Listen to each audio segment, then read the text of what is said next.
Hi there, I'm Chris Berman. Up next on ESPN, it's Week 16 and another typically wild season of the NFL. Ho, ho, ho! The stockings are hung by the chimney with care. But which teams are going to find a playoff berth in their stocking? And which ones will find the dreaded cold? We'll see, but first, an interesting late-season matchup for you on ESPN. Minnesota Vikings, Green Bay Packers. This ought to be good. Well, folks, here we are at the corner of Brett Favre Pass and Holmgren Way. Clearly, the people here in Green Bay love their football.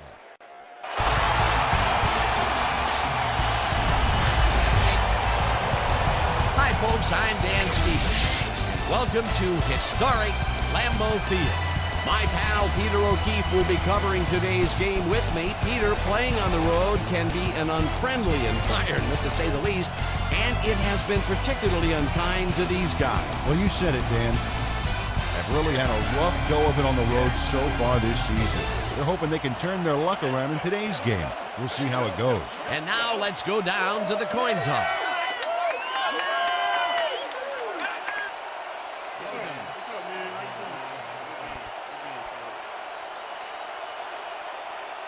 Try heads.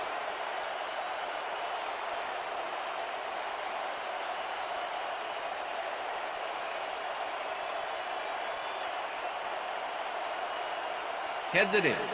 Let's see.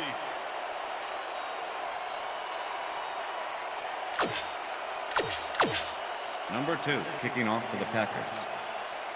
There's the signal, and we're ready. Number 2 kicks it off to begin the game. Rhodes catches it back at the 7. The snow is falling heavily right now and is really starting to blanket the field. The players are struggling to keep warm, and these conditions are definitely going to affect their play on the field. And Guys, set. back to you. Walsh kicks it off. Number 37 fields the kickoff at the 4.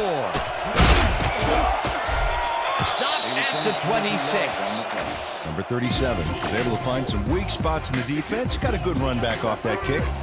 The Packers offense will start this drive at their own 26-yard line. Number 22 goes in motion. Number 30.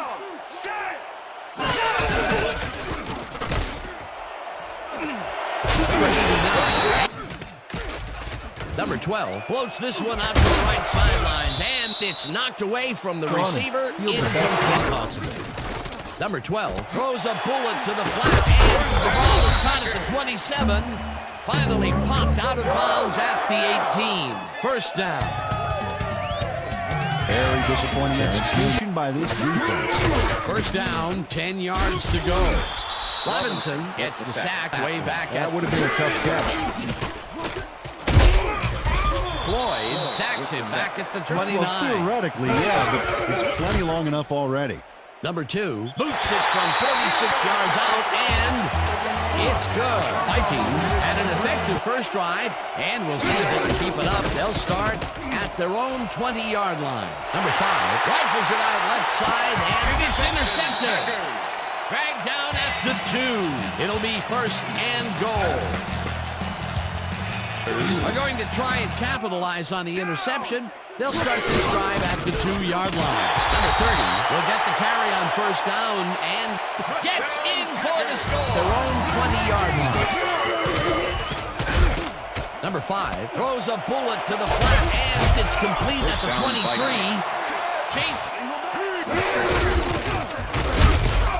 Peterson loses one on the play, and that will bring up second down.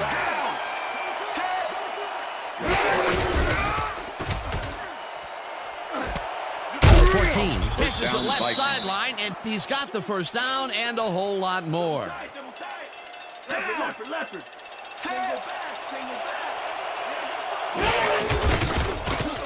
Number 5 lobs this one a bit, and the ball is caught at the 27, and he's stopped right there.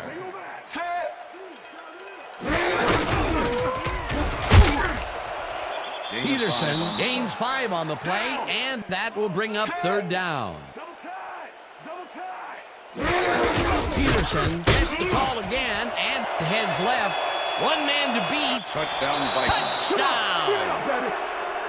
Oh, look at this guy go to town. This is a great run. What an athlete, Peter. A fantastic opportunity here Hey, as they start off at their own 19-yard line. Number 87 makes the catch out to the left, and he's got the first down and a whole lot more. Number 12 lets it go here, and it's not reeled in. Incomplete. Tackled at the 41. Number 12 makes the throw after the play-action fake, and it's intercepted. The Vikings bring their offense on the field and will start this drive at their own 29-yard line. Clark gets the sack at the 36. Number 5 throws this on a rope, and it's incomplete. First down, 2 wideouts on the field. Peterson carries this one off to the right and gets the first and more. Got some help on that one in the form of blocking, but he still couldn't make a play. He's up there.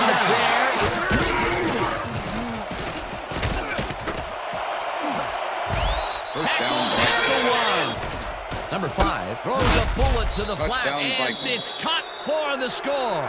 It's past the score here. This drive will start at their own 25-yard line. Shot to score, and start this drive at their own 29-yard line. Number 14 bags the dart right sideline. Peterson takes it off the toss and runs into traffic. Passing game up to this point. We'll see what they call on this drive as they start first down and 4 wideouts in the game.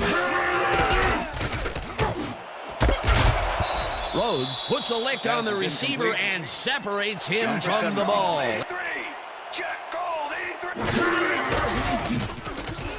Number 12 throws it to the left sideline, and it's tipped. Pass is incomplete. Incomplete. And I'll tell you something, Peter. He needed to use every last bit of strength to make the play there because that guy is a load.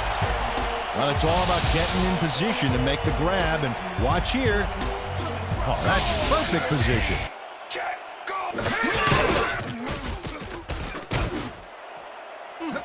Number 89 didn't haul that one in, and it doesn't seem to be improving. Not at all. They're just not getting it together. The timing, the routes, the protection, nothing. It's through the uprights. Chris Berman in our studios in Bristol for the ESPN Halftime Report. Boomer?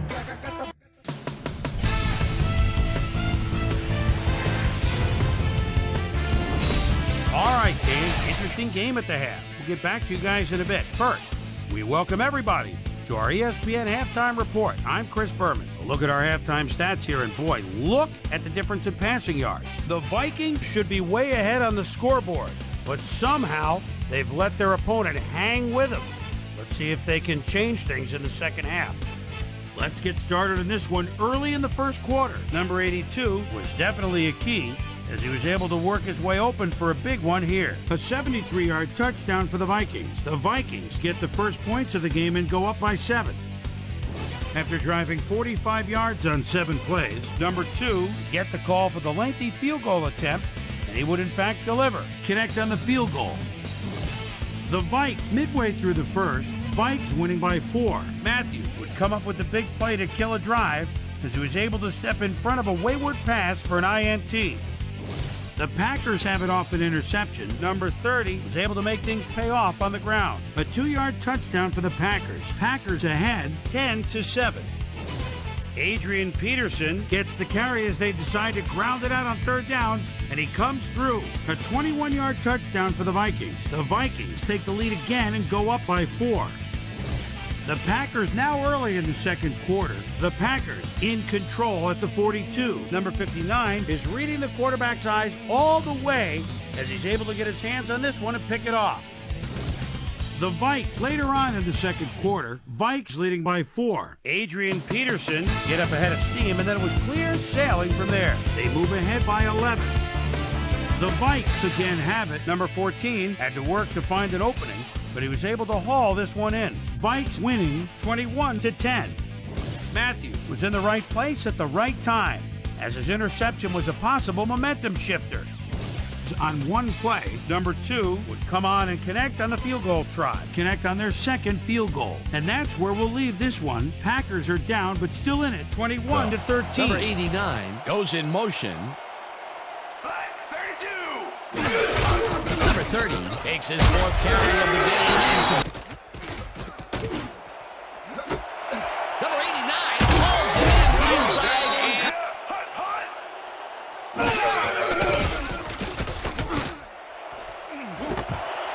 Number 87 catches the lob. Touchdown. And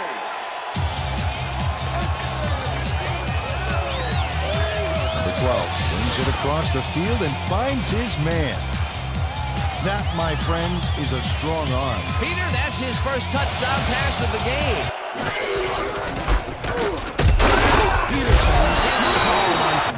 Peterson gets the call again, and will end up losing a bunch here. Number 5 lofts this one out to the left, and it's intercepted. Robinson sacks.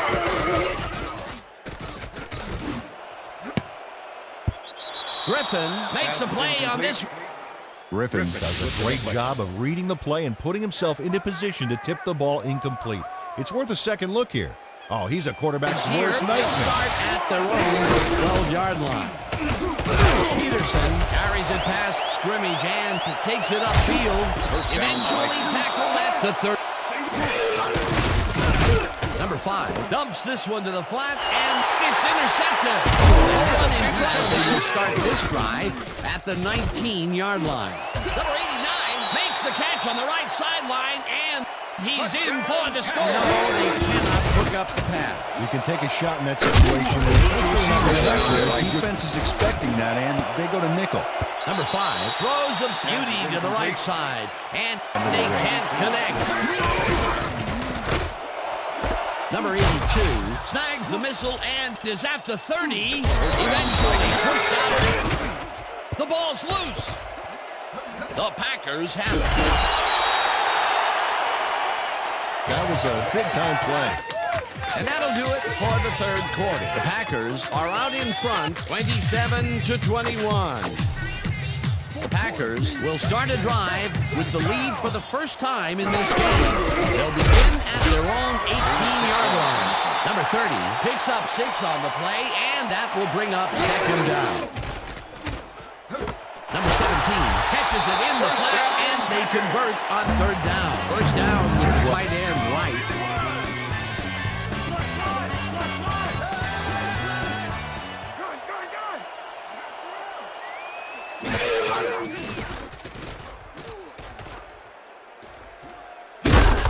Robinson hunts him down and gets the sack way back at the 17.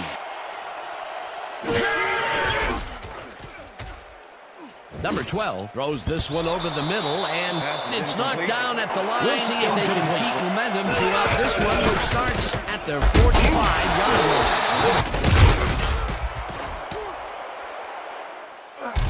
Eventually slides down. Peterson dodges this one way out right and hands wide side. Well, as you can see, up over the 100-yard mark, just another day in the office.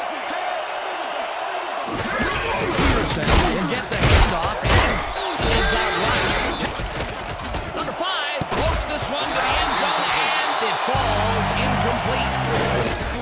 Peterson has his number called on 4th down and can't convert.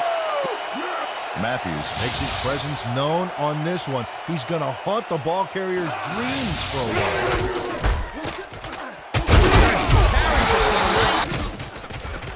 Number 12 throws this one deep down the right side. Those are impressive stats there, especially from a tight end. Number 30 goes right up. 44 yards. You're going to take as much time as possible. Number 83 catches the heel left sideline, and they get the first on 3rd and long. Out on top, 27-21. For my partner, Peter O'Keefe, this is Dan Stevens saying goodbye until next time. Woohoo! Did it.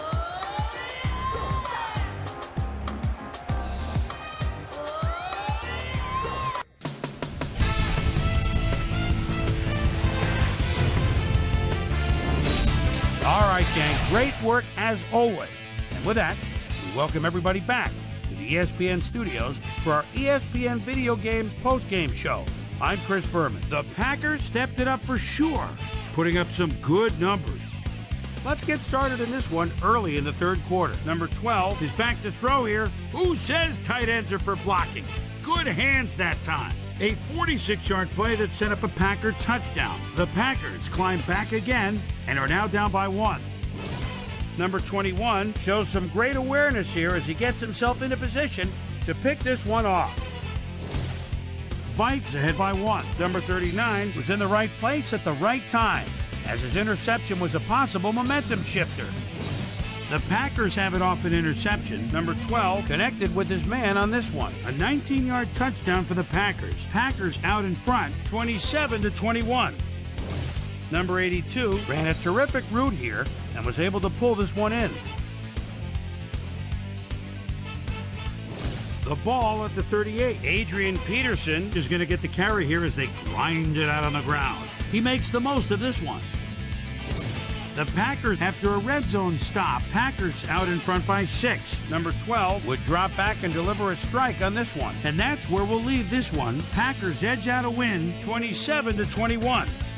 And now let's check in with our player of the game. Number 89 was kind enough to give us a moment of his time, and he's on the field with Susie Calver. Susie? Thanks, Chris. You played great today. You may have the ingredient your team needed to pull out a win here. What was the key to your success? Man, to be honest, we just believed in each other and we believed in what we're trying to do as a team. Man, fortune smiled upon us and we were able to triumph in the end. Chris, back to you. With that, thanks for watching. We'll see you next time here on ESPN, the worldwide leader in sports. I'm Chris Berman. Have a great night.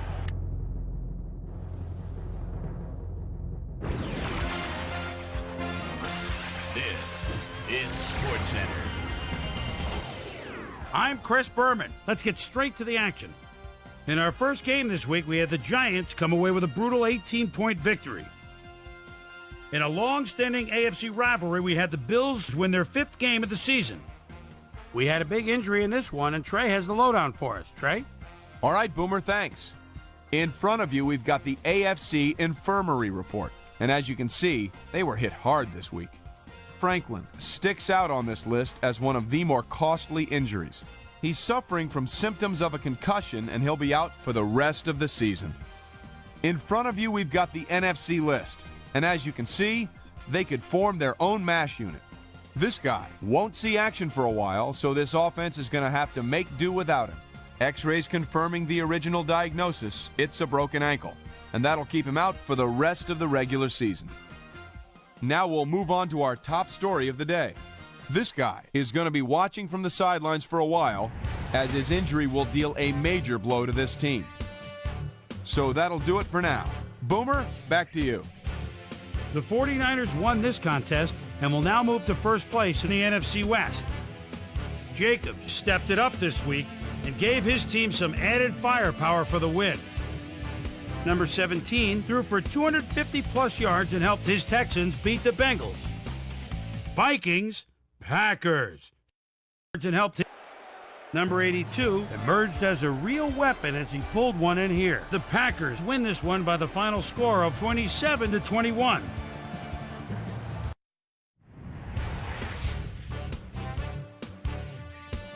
Off the Missouri River in Kansas City, we had the Chiefs end up on the short end of an 18-point shtick. Down in New Orleans, we had the Saints edge their way to a narrow 3-point win. The Seahawks racked up over 150 rushing yards in their win at Seattle Stadium. The Patriots won decisively at home, but will take to the road next week to meet the Dolphins. In a long-standing NFC rivalry, we had the Panthers pick up their 11th win of the year. Chargers, Browns. Phillip Rivers calling signals at his own 40-yard line, rolls, then fires a slant. Look at him go. He could go all the way. 60-yard score. The Chargers go on to win this by the final score of 20-7. The Lions won this contest, but will stay at the second place in the NFC North. Antonio Brown stepped it up this week and gave his team some added firepower for the win. Number 86 had over 50 yards receiving and helped his Redskins beat the Bears. And last but not least, we had the Raiders come away victorious. So let's change things up a bit and turn to a guy that's had his eye on the college game, and that's our own Mel Kiper Jr. He joins us now. Mel, your work never ends, I know. Believe me, I know better than anybody else. But it's never too early to start thinking about next year's draft, is it? Well, you're absolutely right. And with the college bowl season upon us, a lot of guys view their upcoming bowl game as more or less an open audition for NFL scouts everywhere. Pena is a guy right off the bat that's really impressed me thus far. 6'6", 342, out of Eastern Michigan. And this is a guy that's very agile out there and has great leg drive. But what intrigues me is his versatility. I really feel he could play any position on the line, though he's without question best suited to play guard at the next level. Burgess is another guy that's starting to make some noise with a terrific senior season. He was a virtual unknown coming into this year, but people are starting to project him to have a solid NFL career. I'm starting to jump on the bandwagon as well. So that'll do it for now, but expect there to be plenty happening between now and April. Yes, indeed, just 1 week to go and the playoff picture's starting to take shape. But still some areas that'll need to be cleared up next weekend. We'll start with a look at the AFC playoff picture. And now checking things out over in the NFC playoff race. So that's how we stand to this point. Still lots of jockeying left to go as we get this thing sorted out for January. And that'll do it from here. Chris, let's send it back over to you. That'll do it here for Pivotal Week 16. As always, plenty of surprises to go around and plenty of intrigue still to come. My primetime players each took his team to the next level, and each is going to take home a game ball. Great work, fellas. That'll do it, sports fans. I'm Chris Berman, and thanks so much for joining us here in the Bristol studios. We'll see you next week right here on ESPN, the worldwide leader in sports.